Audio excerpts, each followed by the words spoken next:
पहले रसिक श्रोता माई बाप को बहुत बहुत नमस्कार।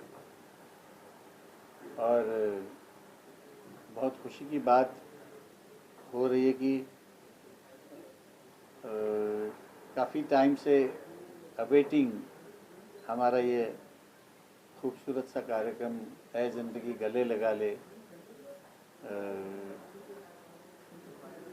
एक सेकेंड ना, एक सेकेंड है। कौन से मायर। सबसे पहले तो रसिक माई बाप सभी श्रोताओं को और दर्शकों को मेरी बहुत बहुत नमस्कार। और बहुत दिनों से इंतज़ार में रहे वो प्रोग्राम, जो खूबसूरत प्रोग्राम है ज़िंदगी गले लगा ले, अल्टीमेटली माय एफएम पर आ रहा है 1 दिसंबर से। तो मुझे दिली बहुत खुशी है और मैं उम्मीद करता हूँ कि ऊपर वाला ये प्रोग्राम सक्सेसफुल करें और मेरे दर्शक जो हैं और जो सुनने वाले हैं वो भी इसको पसंद करें, यही भगवान से प्रार्थना करूँगा। मैं कुमार भाई का बहुत बहुत आभारी हूँ कि उन्होंने स्टूडियो रिफ्यूल में ये कार्यक्रम प्रोड्यूस किया है और आपको बहुत अच्छा लगेगा। क्यों? बिल्कुल। मज़े की बात यह है कि सुरेश जी एक लेजेंडरी आर्टिस्ट हैं। आप सब जानते हैं पद्मश्री से नवाजे हुए हैं। और सुरेश जी का जो टेक्सचर ऑफ वॉइस है वो एक हीलिंग टेक्सचर है। हीलिंग मतलब कि जब आप सुरेश जी की आवाज़ सुनेंगे तो आपको कुछ भी कोई भी ऐसा लगेगा, किसी को सिर दर्द है, किसी को थोड़ा कुछ अजीब सा है, आप सुरेश जी का गाना सुन लीजिए कभी भी, यू विल फील कि आप हील हो रहे हैं। आपको कभी भी ऐसा कोई डाउन फील हो या कभी ऐसा लगे, लगभग हम बात करें 24 घंटे, फिर 7 दिन, फिर 30 दिन, तो एक दिन ज़रूर ऐसा आता है जिस दिन हमें फील होता है थोड़ा लो फील करते हैं, सब चीज़ें सेम है, बट उस दिन अगर आपको ऐसा फील हो तो सुरेश जी का कोई भी गाना सुन लीजिए। मैं आपको चैलेंज करता हूँ कि you will feel healing out of that. और ये ऐसा नहीं है, ये मेरा मैं बचपन से एक गाना सुनता आ रहा हूँ सुरेश जी का, वो था तुमसे मिलके, ऐसा लगा तुमसे मिलके। आप सोचिए उस वक्त बचपन के इमोशंस से लेकर जवानी के इमोशंस से अभी तक एक मेच्योरिटी वाली जो एज है, उस तक भी वो इमोशंस बहुत बरकरार हैं और वो उसकी जो खुशबू है वो आज तक सेम वैसी है। तो ऐसे जो गाने सुरेश जी ने गाए हैं अपनी आवाज़ में, वो एक हील करते हैं। प्रोग्राम की थीम भी यही है, ऐ ज़िंदगी गले लगा ले।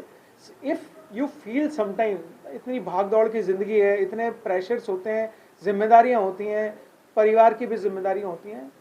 हमारा इस प्रोग्राम को लाने का एक ही मकसद है कि आप 5 दिन 6 दिन काम करें, संडे को आप अपने परिवार के साथ 1 घंटा निकालें, सिर्फ 1 घंटा, 8 से 9, बस अपने परिवार के साथ एक गाड़ी उठाइए, बच्चों के साथ, अपनी वाइफ के साथ या माता पिता के साथ, जैसा भी आपको कंफर्टेबल लगे, आप बस एक जॉय राइड में निकल जाइए।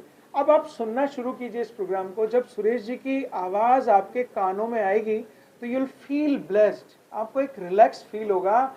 जब आप गाड़ी चला रहे होंगे ना तो आपको ऐसा सांस लेके आप एक रिलैक्स फील करोगे इस आवाज़ के साथ। आप फील करना दोस्तों। सिद्धार्थ भी हैं माय एफएम पे, हम लोगों का टाइप भी जो हुआ वो बेसिक किसी चीज़ को लेके हुआ कि एक हीलिंग प्रोग्राम, एक घंटे का ऐसा प्रोग्राम जो एंटरटेन तो करेगा, आपको हील भी करेगा, एक एंथुसिज्म देगा आने वाले कल के लिए, आने वाले कल को डील करने के लिए। तो बेसिक प्रोग्राम का थीम सब कुछ सुरेश जी की वॉइस है। सुरेश जी की वॉइस, आप मेडिसिन भी समझ सकते हैं, आप हीलिंग भी समझ सकते हैं, आप एक ऐसा शहद समझ सकते हैं जो अगर आपके कानों में घुला तो आपकी रगों में प्यार और मोहब्बत बन के जरूर दौड़ेगा दोस्तों।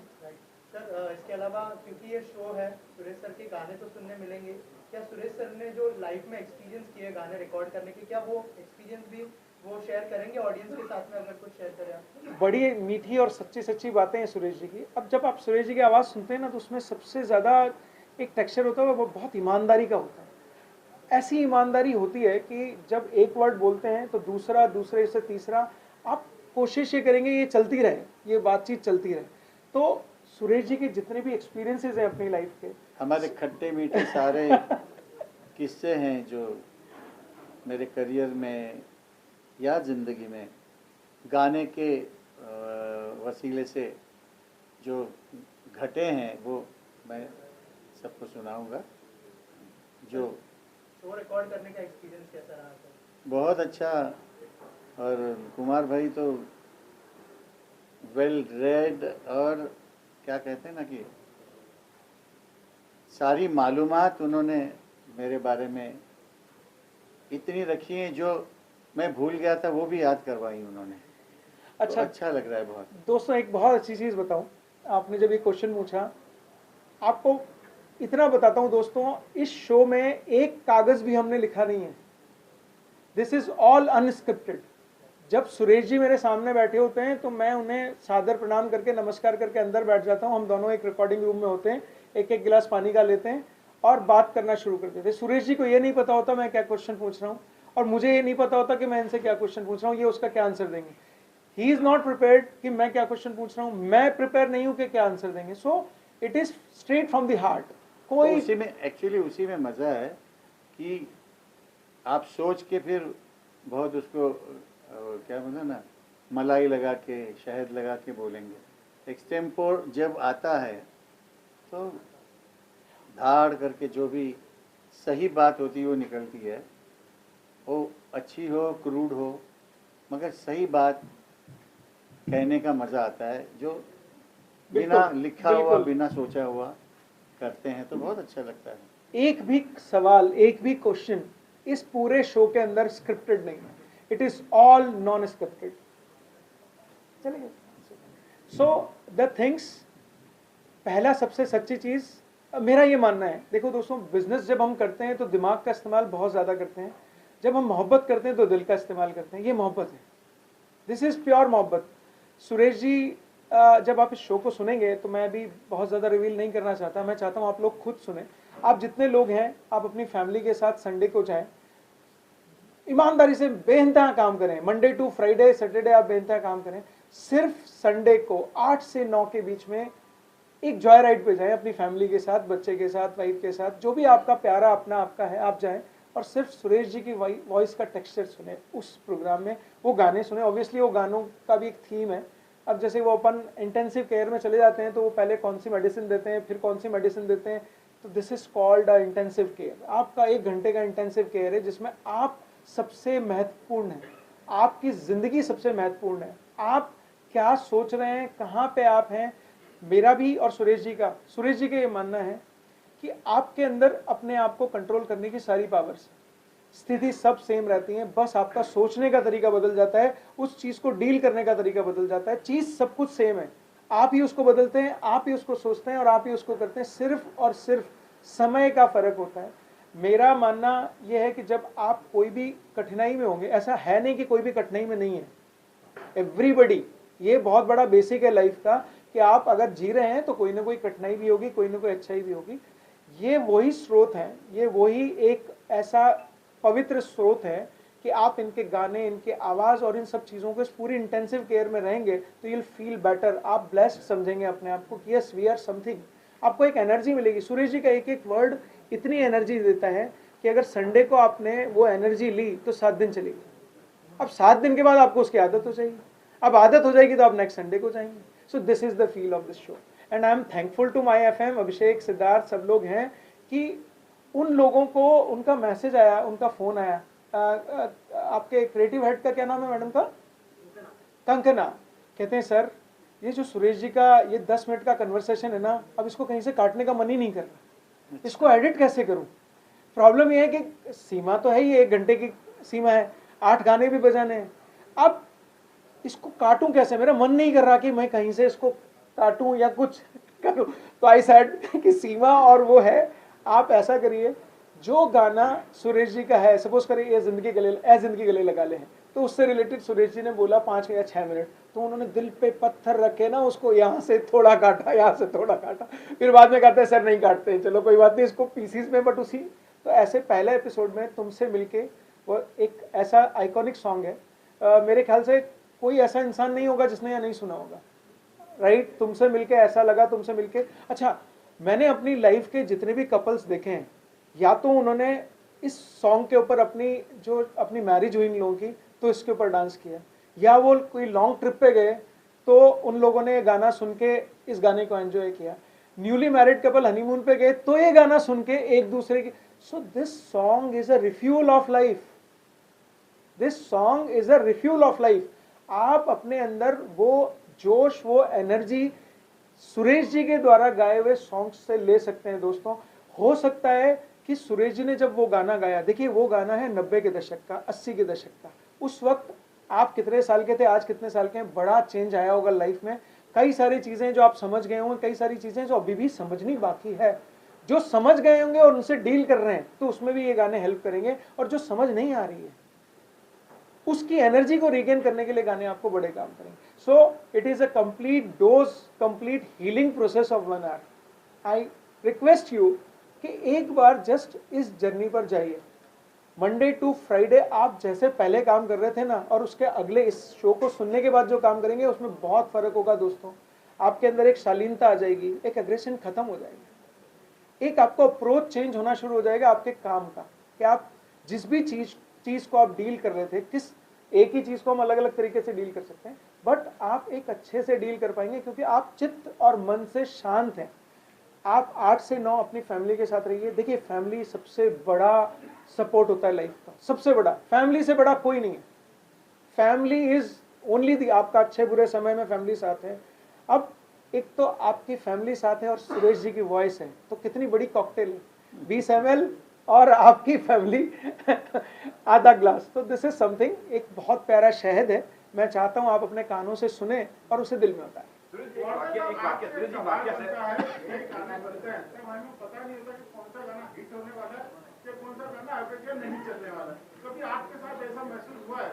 काफी सिंगर्स ने बोला है कि आपको लगा कि ये गाना बहुत हिट होना चाहिए, लेकिन लोगों ने देखा ही नहीं, सुना ही नहीं, और कभी यूं ही गा दिया और वो बहुत बड़ा हिट हो गया। उस अनुभव को कुछ शेयर करना चाहिए आप।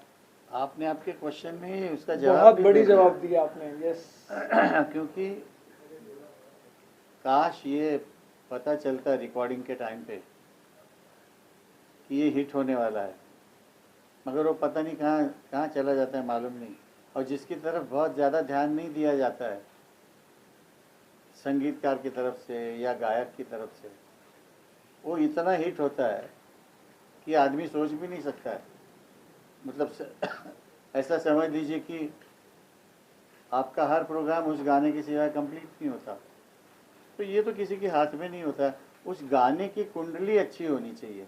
मैं इसको बहुत मानता हूँ कि वो गाना किस समय पे बना, कब रिकॉर्ड हुआ, किस फिल्म में आया, वो कैसे पिक्चराइज हुआ, उसकी कुंडली बन जाती है एक। और आपको मालूम है, अगर भविष्य को आप मानते हैं तो हमारी इंडस्ट्री में सबसे ज़्यादा भविष्य का काम चलता है। जिसका समय अच्छा हो, जिसकी कुंडली अच्छी हो, गाना कहिए, फिल्म कहिए, तो वो ना चाहते हुए भी चलेगा। तो ये किसी के हाथ में नहीं होता। अपना काम मेहनत से करना चाहिए, अपनी फुल एनर्जी उसमें लगानी चाहिए, तो भगवान तो सक्सेस दे ही देता है। तो ये गाना किस तरह से मिला आपको, इसकी रिकॉर्डिंग का अनुभव, इसके लिए आपको कैसे पिच किया गया, इसको कुछ शेयर करना चाहिए। लोगों की बहुत जिज्ञासा है कि इस गाने को लेकर कि किस तरह से गाना पूरी तरह से निर्माण हुआ, बना है। एक्चुअली ये तो इस प्रोग्राम में आप सुनेंगे, इस एपिसोड में है सर। सारी चीज़ें मैंने कही हुई है और आपको बहुत मज़ा आएगा। वो जैसे अभी रिवील करके उसका उस एपिसोड का मज़ा खत्म हो। कौन से गाने की बात कर रहे हैं? है जिंदगी। ये मैं कहीं रिकॉर्ड कर रहा था मेरा एक गाना फिल्म फेमस में, फेमस तारदेव में।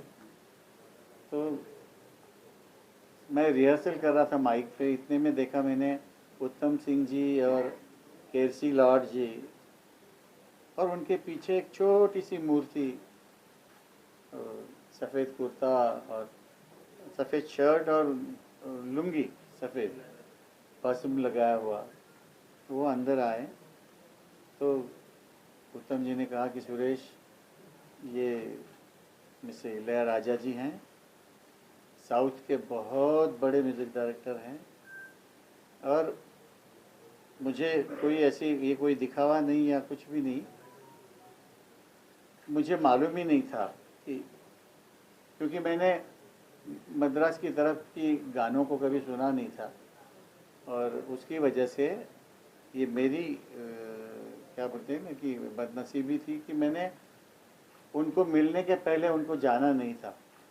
मगर वो इतना बड़ा म्यूज़िक डायरेक्टर और एकदम सिंपल आए, मैंने उनको नमस्कार किया, रिस्पेक्ट दी, तो उन्होंने कहा कि इनके 3 गाने गाने हैं तुमने, फिल्म बन रही है और 1 हफ्ते में ये गाने रिकॉर्ड होने हैं, तो तुम परसों रिहर्सल के लिए आ जाओ। जब मैंने पूरा उनका रंग ढंग देखा काम करने का, हारमोनियम ऐसे बजती थी उनके हाथ में जैसे पानी बह रहा है। फिर उनके बारे में मैंने पढ़ा तो मालूम चल गया कि उन्होंने थाउजेंड्स ऑफ साउथ की फिल्में की हुई है और बहुत ही बड़े म्यूजिक डायरेक्टर। तो उत्तम जी ने कहा कि कोई भी लाइन है वो ज़्यादा से ज़्यादा 2 बार तुमको बताएंगे वो, तो तुम्हारा पिकअप जो है वो बहुत अच्छा रखना और ध्यान देना। तो ऊपर वाले का आशीर्वाद, थोड़ा सा सरगम वगैरह लिख लेता हूँ, तो बहुत अच्छे से मैंने गाने पिकअप किए उन्होंने और बड़े खुश हो गए वो।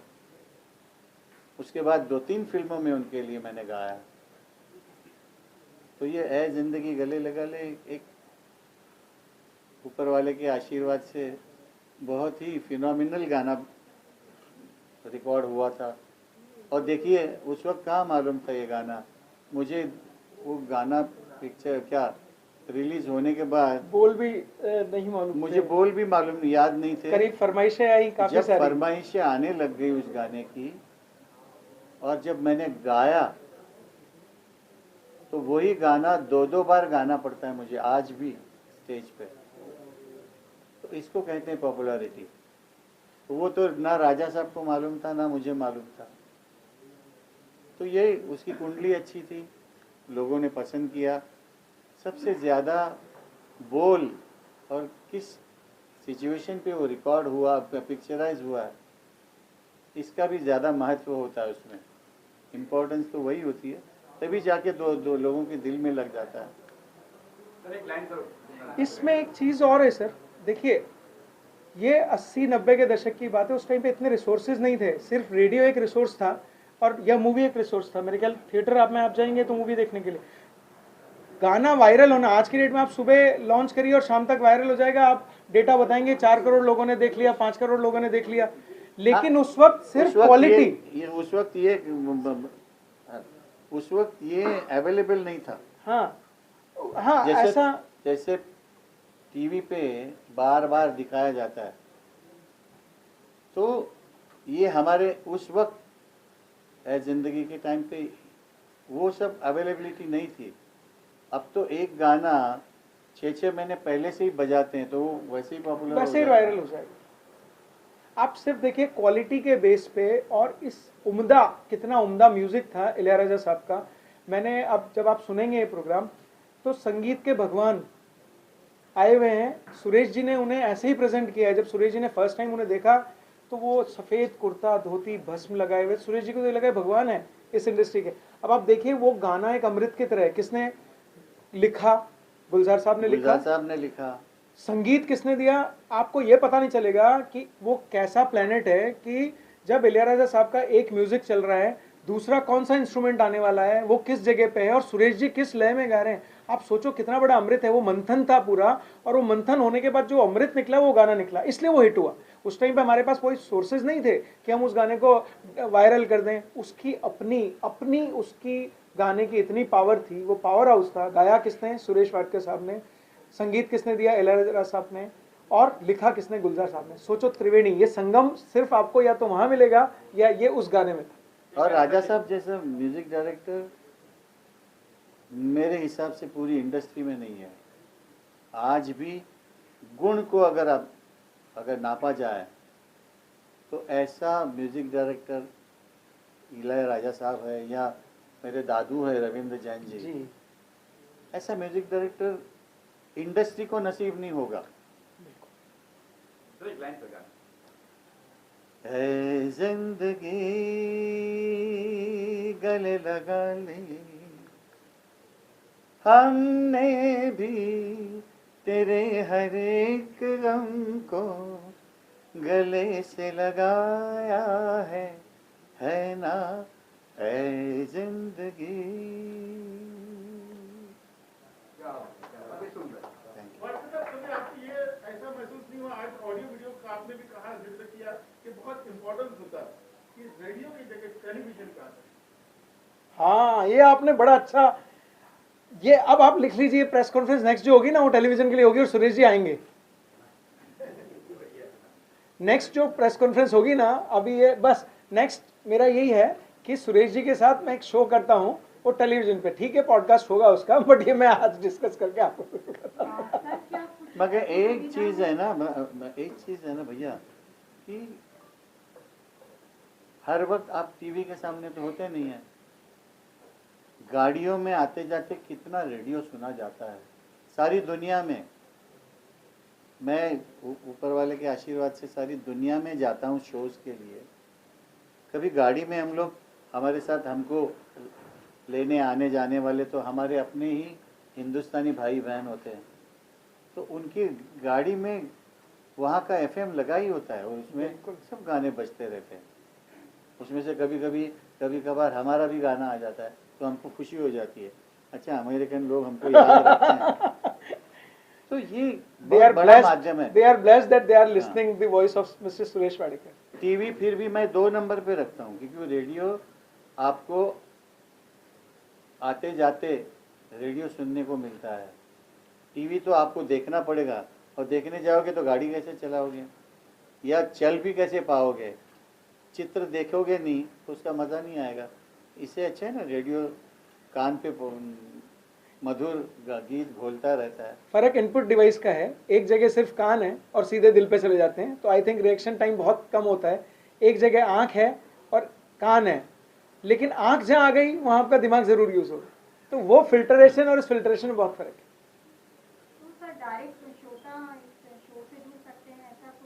नेक्स्ट एपिसोड में, फर्स्ट एपिसोड बिल्कुल, फर्स्ट एपिसोड जो है वो एक रिकॉर्डेड ऑलरेडी है। नेक्स्ट एपिसोड में कुछ सिमुलेशंस हैं, कुछ चेंजेस हैं श्रोताओं के हिसाब से, उनके सजेशंस हैं, वो नेक्स्ट एपिसोड से। 1 आवर, 1 घंटे का प्रोग्राम है जिसमें लगभग 8 गाने हैं, बीच में एक टी ब्रेक है। अब वो टी ब्रेक की जगह बच्चे अगर ये कहें कि नहीं आइसक्रीम, तो उसका नाम आइसक्रीम ब्रेक भी है। वो गाड़ी चल रही है, सुरेश जी की वॉइस है, सुरेश जी का गाना है, फिर सुरेश जी का पसंदीदा दूसरा भी गाना है, ऐसे वो गाना चल रहा है। अब बच्चा पीछे बैठा है और चार गानों के बाद वो नॉस्टैल्जिक तो चल ही रहा है सब कुछ। अब सामने एक चाय की दुकान दिखती है या आइसक्रीम की दिखती है, आपने गाड़ी रोकी, आपने चाय पी लिया, अभी तो ठंड आने वाली है तो या तो चाय की चुस्की का ब्रेक या आइसक्रीम का ब्रेक, तो वो एक ब्रेक रहेगा। उसके बाद फिर 4 गाने, फिर अगले वीक का इंतजार। एक शो में 8 गाने हैं और 8 गानों के बीच में लगभग आप मान लीजिए 1 घंटे का शो 8 से 9। खट्टे मीठे किस्से आपको अच्छे लगेंगे जो मैंने भोगे हुए हैं, सहे हुए हैं। कुमार साहब आपसे सवाल बनता है, आज की जनरेशन जो नया पीढ़ी है उनका म्यूजिक का जो चॉइस है बहुत ही डिफरेंट है। आपको लगता है कि आप लोग उनसे भी कनेक्ट कर पाएंगे? यही इस पूरे प्रोग्राम की आत्मा ही ये है। एक इतना बड़ा लेजेंडरी आर्टिस्ट पद्मश्री जिसने 80 के दशक में, 90 के दशक में गाने गाए जबकि रिसोर्सेज कम थे, बिल्कुल बहुत कम रिसोर्सेज थे। और आप ये मान के चलिए सर कि फिल्में हिट हो जाती हैं तो गाने भी हिट हो जाते हैं, लेकिन फिल्में हिट ना और गाने हिट हो जाएं तो आपको समझ जाना चाहिए कि उसके अंदर पावर है। आज सुरेश जी इस पीढ़ी में इस जगहों पे हैं। आज वो प्रोग्राम एक 20 साल का बच्चा भी सुन रहा है। आज मेरा बच्चा वो 16 साल का है, बट वो 4 गाने सुनता है तो उनमें से ये निकाल के बता देता है उसके कानों से कि यार पापा दिस इज अ सॉन्ग, बड़ा मेलोडियस है। तो मेलोडी तो आपके रगों में होती है, बट आपको फाइंड करनी होती है। अब जब तक कंटेंट आपको अच्छा नहीं मिलेगा, आप पूरे रेडियो सुनिए, आपको कंटेंट क्या मिलता है, मैं क्या, I don't want to comment, but इस पूरे प्रोग्राम की थीम ही ये है कि ये एक शहद है, एक गुड़ है, आपने इसे मसाला बना दिया, आपने इसे ऐसी चटकारी वाली चीज़ बना दी।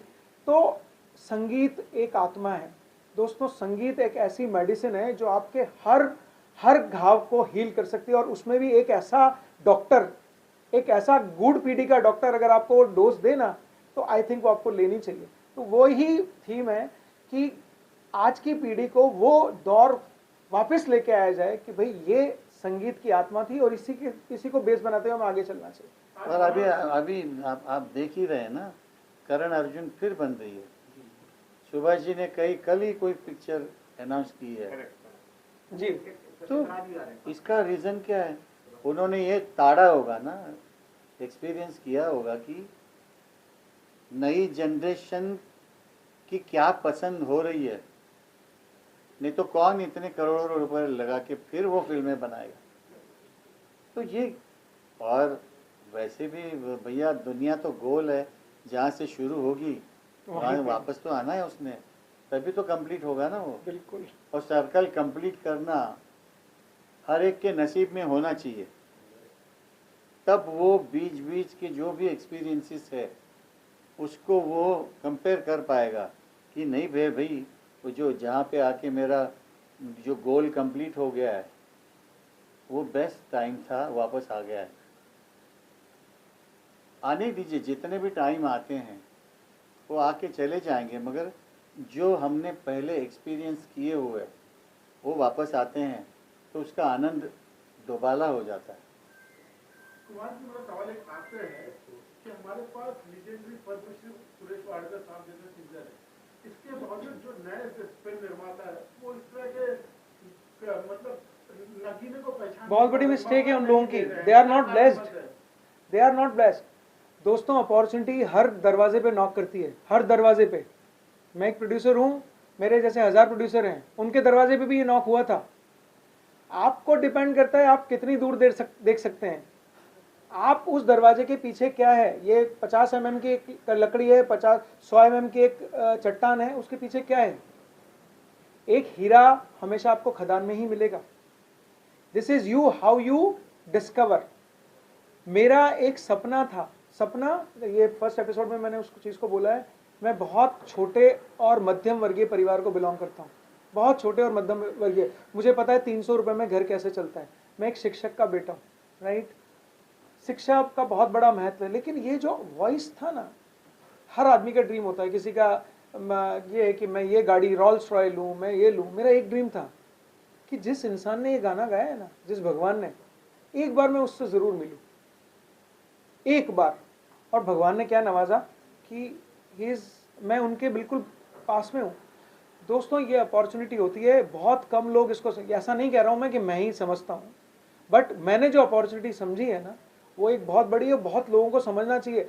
इंडस्ट्री में काम रोक देना ये बहुत बड़ी भूल थी उनकी, उन लोगों की बहुत बड़ी भूल थी। मैं नाम किसी का नहीं लेना चाहता।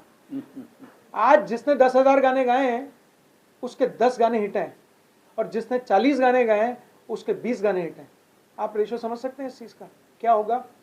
This is quality, this is only the quality. Industry से मुझे कोई गिला शिकवा नहीं है, लेकिन ये गोला है एक, जिस गोले में जो आ गए बस वो ही रह जाते हैं। इस गोले को भेदना बहुत मुश्किल है। ये चक्रव्यूह है किसका? आपने ये चक्रव्यूह पहले भी पढ़ा होगा, लेकिन आज वी आर ब्लेस्ड कि हमने इस चक्रव्यूह को भेदा। हमें फाइनेंशियली या कुछ, सुरेश जी की वॉइस करोड़ों लोगों तक पहुंच जाए, मेरा इससे बड़ा कोई एम नहीं है। अगर पहले एपिसोड में, मेरे ख्याल माई FM की लिस्टरशिप 7 CR है, 7 करोड़ लिस्टरशिप है इन लोगों की, 30 सिटीज़ में और 7 स्टेट्स में ये लॉन्च हो रहा है। इतना कैपेबिलिटी भगवान ने, ईश्वर ने दिया। और जो ईश्वर हमारे साथ है, ईश्वर हमारे साथ हैं आवाज़ से भी और सब चीज़ों भी। अगर ये 7 करोड़ लोग सुन लेंगे ना दोस्तों, तो 7 करोड़ के परिवार घर पे जाके एक अच्छा एनवायरनमेंट लेके आएंगे, अच्छा एनवायरनमेंट। जिन लोगों ने छोड़ दिया, जो लोग नहीं कर पाए, वो अपॉर्चुनिटी नहीं समझ पाए, touchwood, I am blessed that I got that opportunity to associate with Suresh. बहुत बड़ा म्यूजिक डायरेक्टर। अगर हमारे यहाँ की जो पद्धति है कि उस म्यूजिक डायरेक्टर को बाकी के म्यूजिक डायरेक्टर फॉलो करते हैं, अगर उसने आपके बारे में कुछ बोल दिया तो जैसे स्टैंप लगता है ना, यस, ये बहुत बुरा एटमॉस्फेयर तैयार करते हैं। फिर ये नहीं होना चाहिए। अगली भी जनरेशन हमारी आ रही है, अगर आपको उसके साथ काम नहीं करना है तो मत करिए, मगर उसके बारे में कुछ गलत मत बोलिए, नहीं तो बाकी के लोग फॉलो करते हैं उसको। बिल्कुल। और जैसे एक भेड़ आगे चलता है तो उसके पीछे हजारों भेड़ चलने शुरू हो जाते हैं। तो इस चीज़ का ख्याल हर म्यूजिक डायरेक्टर ने रखना चाहिए कि भाई तुमको काम नहीं करना है किसी के साथ, मत करो, मगर तुम फैलाओ मत। अगर एक अच्छा कोई काम करने वाला, मैं छोड़िए, मेरे से भी अच्छा काम करने वाले लोग हैं, उनके करियर के ऊपर बड़ा असर हो जाता है उसका। या आपको उसका गाना समझ में नहीं आया होगा तो वो आपकी खामी है, मगर बाकियों के दिमाग में क्यों डालते हो? अब कितनी खराब बात है ये। और हमारी पूरी इंडस्ट्री में यही कुछ चलता है, इसीलिए हमारी इंडस्ट्री बहुत ज़्यादा पनपती नहीं है। आपने हिस्ट्री से देख रहे होंगे, कोई राज नहीं कर पाता। 2000 फिल्में बनती है अगर साल की, उसमें से 6 चलती हैं, तो आपने कुछ नहीं। क्या पा लिया उससे? अगर हर इंसान का आशीर्वाद, मैं अभी थोड़ा सा आध्यात्मिक लाइन पे जा रहा हूँ, अगर हर इंसान का आशीर्वाद ले लो तो 2000 में से 1700 फिल्में चलनी चाहिए। बिल्कुल। तब ये इंडस्ट्री फ्लोरिशिंग है ऐसा बोल सकते हैं। ये इंडस्ट्री शुरू से ही फ्लोरिशिंग है नहीं है। बिल्कुल।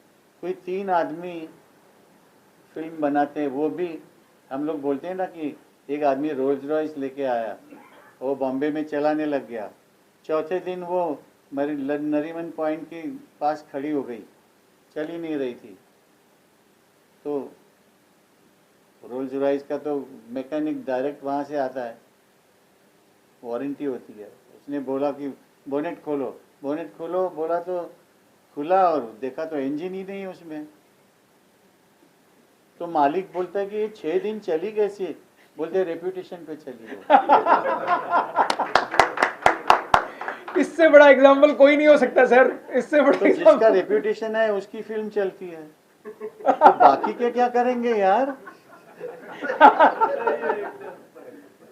यही होता है इस इंडस्ट्री। हमारे पब्लिक को भी ये ध्यान में आना चाहिए कि छोटी सी छोटी भी फिल्म बनी है तो उसको देखो, उसको अप्रिशिएट करो। बड़े बड़े नाम नहीं लेना चाहता हूँ, उनको खराब लगेगा, ज़्यादा परवाह नहीं हो मुझे ऐसे, मगर उनको खाम का मैं अपने मुंह से क्यों नाम लूँ उनका? तो उनकी फिल्में कभी कभी इतनी भद्दी होती है, मगर रेप्यूटेशन पे पहला दिन तो चलता ही है। तो अगर पहले दिन पूरे शोज गए पूरे भारत देश में, तो उसकी तो हिट हो गई ना फिल्म। बिल्कुल।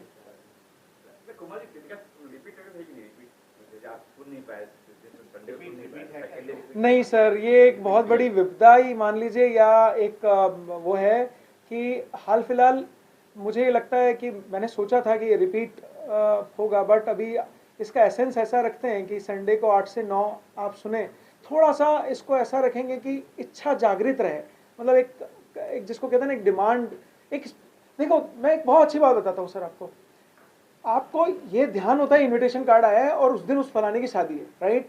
अब वो सैटरडे को होती है, संडे को होती है, बट आप एक प्लान बना के रखते हैं, अपने बच्चे माता पिता सब रेडी रहते हैं, 5 बजे से रेडी होना शुरू होते हैं, कपड़ों का सिलेक्शन होना शुरू होता है, आप 7 बजे गाड़ी में बैठते हैं और 9 बजे उसके यहाँ शादी में चले जाते हैं। ये हर वीक को क्यों? You should celebrate your happiness. आप एक बार करके देखो सर, आपको ये फील होगा। 8 से 9 15 मिनट का बीच का ब्रेक है, सुरेश जी को आप सुन रहे हैं, गाने सुन रहे हैं, एक बार उस दौर को लेके आओ सर। आपका जहान चेंज ना हो जाए ना सर, मेरे नाम बदल देना। मैंने इस चीज को, ये साइकोलॉजिकल एक छोटा वर्ड है इसके लिए, इट इज अ टेस्टेड। संगीत से बड़ी कोई मेडिसिन नहीं है सर इस दुनिया में। एक एक राग, आज आप दीदी यहाँ बैठी हैं, मैं उनको प्रणाम करता हूँ। आप दीदी, ये वो खानदान है जिसने अभी भी इस परंपरा को संजोए हुए उसको संभाला हुआ है। आप बताइए कौन सा इंसान है जिस खानदान ने, ये पूरा खानदान कितने लोगों को, कितने बालकों को, कितने बच्चों को संगीत की शिक्षा देता है? किसी ने इसको डिस्कवर किया? क्यों नहीं मिलता ये अप्रिसिएशन? उसके दो रीजन है। एक तो इंडस्ट्री एक झोंके की तरह से चलती चली जाती है। उस साहब ने जो वर्ड बोला कि वो भेड़ चाल, और रॉयल्स रॉयस अच्छा एग्जाम्पल तो नहीं हो सकता ना सर। एक बार आप जा सकते हैं, इंडस्ट्री नंबर्स पे चली गई है, क्वालिटी क्वांटिटी पे चली गई। आज आप, मैं आपको एक छोटा सा एग्जांपल देता हूँ। आज मुझे आप एक कैमरा दे दीजिए, मैं एक ट्रेन में जाता हूँ, वो एक बीड़ी पी रहा है, उसको रिकॉर्ड करता हूँ, एक बेचारी लेडी बैठी है, वो अपनी गठरी बांध के बैठी है, तीसरा एक भिखारी बैठा है, चौथा हॉस्पिटल में मैं किसी मरीज को ड्रिप लगते हुए रिकॉर्ड कर लेता हूँ, एक बच्चे को मैं रिकॉर्ड करता हूँ क्रिकेट खेल रहा है। अब ये रिकॉर्ड करके मैं उसको थोड़ा स्लो मोशन और डाल देता हूँ, सोचता हूँ नाम क्या रखूँ इसका, नाम रख देते हैं बस यूं ही। मैं आपको पिक्चर बना के 50 करोड़ फर्स्ट डे इकट्ठे करके दे दूँ, क्या कंटेंट है? It's nothing. जब तक आप लोगों को कंटेंट ही नहीं देंगे, आप आज की डेट में आप मुझे कोई भी एक मूवी का नाम बता दीजिए जो आपको बहुत अच्छी लगी हो, कोई भी ऐसा गाना बता दीजिए जो आपको बहुत अच्छा लगा हो, जो आपके मुंह पे हो भी नहीं है। इंडस्ट्री के पास कंटेंट ही नहीं है। इसीलिए जिन लोगों के पास कंटेंट है, जिन लोगों ने इसको धरोहर बना के रखा है, एटलीस्ट हमारा फर्ज बनता है। देखो दोस्तों, ये प्रेस कॉन्फ्रेंस है, ये भी मेरे बहुत अच्छे मित्र हैं, इनको कल रात को बोला, उसको मैंने बोला 1 तारीख को, देखो मैंने पूरे ऑल इंडिया में जितना ब्रॉडकास्ट फीस माई एफएम को दिया होगा ना सर, उससे 1.5 गुना खर्चा किया होगा प्रिंट पे। 55 लाख सिर्फ कि तुम उठो, एक सुनो किसी इंसान को जो हमारा इंडस्ट्री का इतना बड़ा लेजेंड है, उसकी आवाज सुनेंगे। आज सुरेश जी जैसे इंसान है, अगर हम इस धरोहर की कदर नहीं करेंगे, कौन करेगा सर? किसके पास है ये बेड़ा? आई एम रेडी, मैं अपना पूरा सब कुछ लुटा सकता हूँ। I am ready to spend everything, not even my savings, I am ready to spend everything, but at least this is a last opportunity to have the access of these kind of legendary artist. और ये हमारी धरोहर है दोस्तों। हम लोग ध्यान नहीं रखते, ये मैं भी मान रहा हूँ, मैं भी उनमें से एक ही था, बट आई डिड, मैंने अपना प्रयास किया और ईश्वर ने मुझे इतनी बड़ा, इतना सम्मानपूर्वक ऐसी चीज़ दी। I am blessed. My FM ने ये अपॉर्चुनिटी समझी। I think Sachin was there, Sachin ने एक मेल में वीसी किया और मैंने इनको कंफर्म कर दिया, दे सेड इतना पैसा, आई सेड ओके। बट जो ये शहद आपको दे रहे हैं ना सर, ये एक बार आप चख के देखिए, you will feel your life got changed. अब मेरा सबसे बड़ा प्रॉब्लम क्या है, मैं शोबिज में हूँ मगर शोबाज नहीं हूँ मैं। मुझे बहुत ज़्यादा उसका अवडंबर करने आज तक नहीं आया है। अभी 70 के करीब हो रहा हूँ मैं, आज तक नहीं आया, तो इसके बाद क्या करेगा? मगर इस भाई ने मेरा हाथ पकड़ा और उनको लगा मेरे गानों के लिए प्रेम, उनका जब जागरूक हुआ, उनको लगा कि भाई ये करना चाहिए। मुझे भी अच्छा लगा, तो हम लोग आगे बढ़ गए।